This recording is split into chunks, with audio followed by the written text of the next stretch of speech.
કન્યાકુમારીથી કાશ્મીર એક વ્હીલવાળી સાયકલ પર આજના યુવાનો માટે વ્યસન મુક્તિના સંદેશા સાથે નીકળેલા સાયકલિસ્ટ ઝઘડિયા તાલુકામાં આવી પહોંચતા રાયસિંગપુરા સ્થિત બાલાજી હનુમાન મંદિર ખાતે તેઓનું સ્વાગત કરવામાં આવ્યું હતું।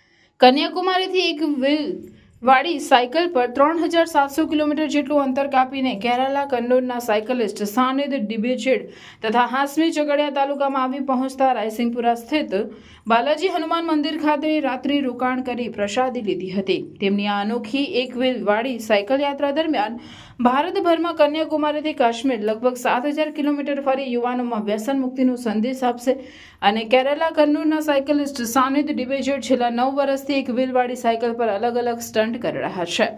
મુલાકાત દરમિયાન બંને સાયકલિસ્ટને તેમની આ અનોખી સાયકલ યાત્રા દ્વારા દેશના યુવા વર્ગમાં વ્યસન મુક્તિનો એક સારો સંદેશ ફેલાવવાના પ્રયાસમાં સફળ થાય તેવી શુભેચ્છા લોકોએ પાઠવી હતી। એમાંથી બે નવયુવાનમાંથી એક નવયુવાન એક મહિનાની સાયકલ લઈને યુવાનો અને દેશને સંદેશ આપવા માંગે છે કે ડ્રગ્સ કેટલી ખતરનાક ચીજ વસ્તુ છે, એ ચીજ વસ્તુથી આપણે અલિપ્ત રહેવું જોઈએ। એ સંદેશો લઈને જે નવયુવાનો નીકળ્યા છે એ આજના તબક્કે અમારા બાલાદેવ હનુમાનજી મંદિરે 6:30 વાગ્યાની આસપાસ આવી પહોંચ્યા છે।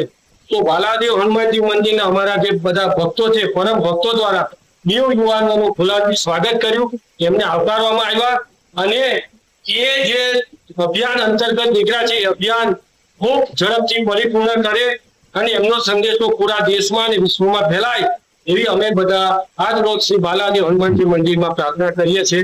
જય Hind. Actually, in our area, people if I am doing bikes, I am a professional bike stunter also, and I will done 2 movies in Kerala in bike stunt, and I am doing bike stunt 4 years till. And in Kerala, people think most of the people thinks if they are doing stunts, they will use drugs. That's why they can do stunts. I want to show them we don't need any drugs. We can do, if you have a mentality to do anything good for people, there is no problem. We can do anything because we have that idea and we have that strength. Because I am now 24 years old this year, and in my till this day I didn't use any alcohol or drugs, anything.